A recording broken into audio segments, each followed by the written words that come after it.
Inawgurata para ġdid iffinanzjat minn fondi Ewropej għal kumpanija E&L Enterprise li topera fil-qasam tal-manifattura tal-ħadid għal dawn l-aħħar 10 snin.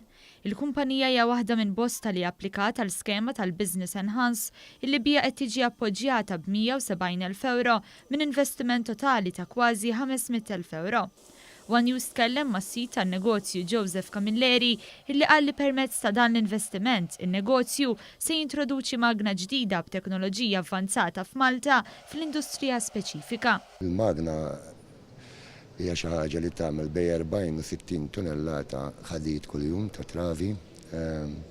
Hi xogħla tqatta, tieħu survey, ittaqqab u jħaddimha bniedem wieħed. Fil-verità, s-sena d-dija aħna li E&L għandha challenges kbar ta' proġetti, grazzi għas-suċċess bħalissa li għandna għaddej fil-pajjiż u bil-fors kellna ninvestu f'dawn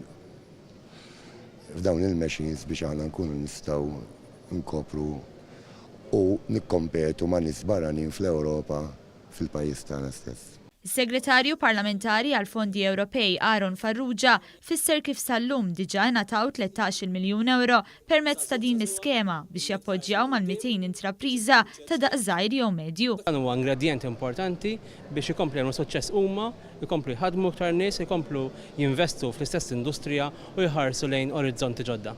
Is-Segretarju Parlamentari qal li permezz ta' din l-għajnuna l-investiment mis-settur privat mistenni jilħaq madwar 6 miljun u 600,000 euro.